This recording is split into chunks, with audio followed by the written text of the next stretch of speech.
हम ये डरे डरे सहमे सहमे परेशान परेशान फैसला करने की ताकत नहीं, मुझे चलना चाहिए कि नहीं, उठना चाहिए कि नहीं, करना चाहिए, उठ बांध कमर क्यों डरता है, फिर देख खुदा क्या करता है। हज़रत अब्दुल्ला इब्न अब्बास फरमाते हैं मेरे नबी पाक अलैहिस्सलाम ने मेरी तरबियत फरमाई, हुजूर ने मेरी तरबियत फरमाई, और महबूब पाक अलैहिस्सलाम ने फरमाया अब्दुल्ला याद रखना, ये नौजवान दोस्त मेरी बात लिख लें, परेशान लोग मेरी बात लिख लें, जिनके पास कुव्वत फैसला नहीं वो इस बात को लिख लें। हजरत अब्दुल्ला इब्न अब्बास फरमाते हैं मेरे नबी पाक अलैहिस्सलाम ने मुझसे फरमाया था अब्दुल्ला सुन, अगर सारी दुनिया मिल के तेरा कोई नफा करना चाहे कर नहीं सकती जब तक मेरे रब की रजा ना हो, और फरमाया सारी दुनिया मिल के तेरा कुछ बिगाड़ना चाहे तो अब्दुल्ला बिगाड़ नहीं सकती जब तक रब करीम की हिकमत का तकाजा ना हो। लोगों से डरना, लोगों की तरफ देखना, माहौल देख के अपने राह का तयन करना, हर बंदे के ख्यालात के मुताबिक ढलने की कोशिश करना, फलाना ना नाराज हो जाए, फलाना ना नाराज हो जाए, वो जिसने होना हो जाए, बस रब रसूल नाराज ना हो। अपनी जिंदगी में अपने मालिक को मौला जान के, बलिल्लाहु मौलाकुम, अल्लाह तुम्हारा मौला है, वहुव खैरुन नासिरीन, वो बेहतरीन मददगार है। तवज्जो जब भी करें रब की जानिब करें, अपने दिल का किबला दुरुस्त रखें, सोचों के जाविये सीधे रखें। मेरे भाई मालिक जब बंदोबस्त कर देना, जब मालिक बंदोबस्त कर दे फिर ऐसा बंदोबस्त करता है कि लोगों के पास ना चारा नहीं रहता। हजरत मरियम रज़ियल्लाहु ताला अन्हा पाकबाज थी, मस्जिद में रही थी, पर मालिक की हिकमत के तकाजे बड़े अजीब है ना। फिर जनाब मरियम को अल्लाह ताला ने बगैर शौहर के औलाद अता कर दी। ये बात ही ऐसी थी, वो किसी ने कहा था कि मखलूक तो फनकार है इस दर्जा के पल भर में, संगे दरे काबा से भी असनाम तराशे, तुम कौन हो क्या चीज़ है दागे कबाबी, लोगों ने तो मरियम पे भी इल्ज़ाम तराशे। तो लोगों ने कहा किधर से ले आई बच्चा, तेरा बाप तो ऐसा नहीं था, कहां से ले आई। अल्लाह करे मैं आपको समझा सकूं, जरा अपने आप को वहां खड़ा करें कि एक पाक बाज औरत, पाक बाप की बेटी, तैयब माँ की बेटी और अल्लाह के घर में परवरिश पाने वाली खातून, एक वो वक्त और एक ये वक्त कि उस औरत को कटहरे में खड़ा करके पूछा जा रहा है कि माज़अल्लाह तेरी गोद में बच्चा जायज नहीं है, कहां से लाई है।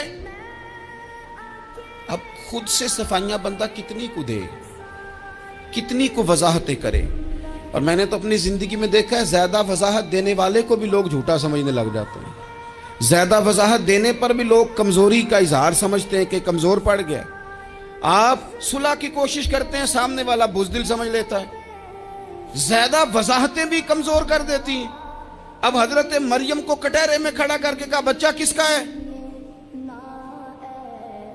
तो फिर खुदा बंदोबस्त जब करे, अल्लाह जब मददगार हो, तो फिर हजरत मरियम की गवाही दरख्तों से नहीं दिलवाई, उसने पत्तों से नहीं दिलवाई, फिर फरिश्ते नहीं भेजे। हजरत मरियम कहने लगी मुझसे ना पूछो, वो जो पंगूड़े में है उसी से पूछ लो, उनसे पूछो ना, वो कौन है पूछ लो, उनसे कर लो सवाल। उन्होंने कहा पंगूड़े में चंद दिनों का बच्चा ये जवाब देगा। मददगार था रब,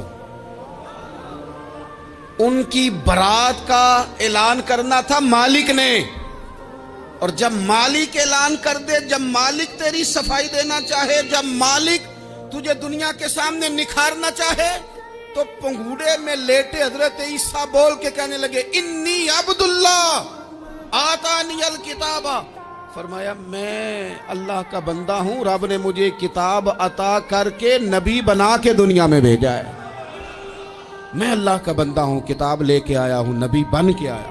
फिर पंगूड़े से ऐलान हो गया, फिर बच्चा बोल पड़ा।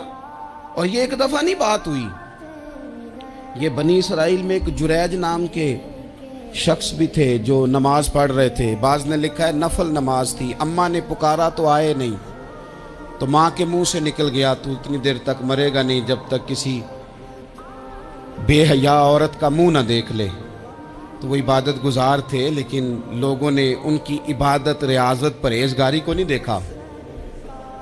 बस एक औरत को भेज के इल्जाम लगवा दिया। वो औरत आया जाया करती थी, अब आ जाती हैं औरतें, मसला पूछने की नीयत से भी आ जाती हैं। माहौल में कुछ जगह ऐसी भी हैं जहां औरतें दम कराने के बहाने आ जाती हैं। वो खातून आती जाती थी उस खानका पे, आस्ताने पे, ये बुखारी में मौजूद है। फिर उसने कहा मेरी गोद में जो बच्चा है ये इन्हीं का है। मुझे बताएं कैसे बंदा वजाहत दे। हालात खराब हो गए, लोग कुटिया जलाने लगे, माहौल और तरह का बन गया। मेरे नबी पाक अलैहिस्सलातो सलाम फरमाते हैं फिर उस रब के बंदे ने कहा मालिक तू करीम है, तेरी मशीयत का तकाजा आया जो मेरी माँ ने जुमले बोले थे, पर अब मैं वजाहत देने के काबिल नहीं रहा।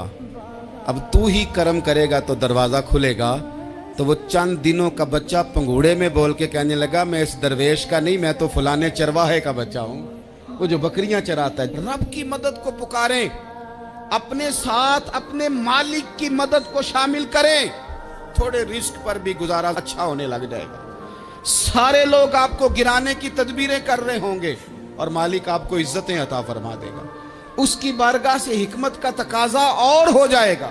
हमने सारी जिंदगी लोगों को राजी करने में गुजार दी, सारी जिंदगी बुढ़ापा आ गया बच्चों को पालते, और बच्चों ने आखिरी उम्र में कह दिया अब्बा अगर कोई ढब का काम कर लेते तो आज हमारे दिन भी फिर न जाते। सारी जिंदगी गुजार दी बहन भाइयों को राजी करने में, सारी जिंदगी गुजार दी जिम्मेदारियां उठाने में। उनको 99 दफा दिया, एक दफा नहीं दिया तो उन्होंने कह दिया तूने तो कभी दिया ही नहीं, तू था ही नहीं। सारी जिंदगी मोहल्लेदारों इलाके वालों को राजी करने में गुजार दी।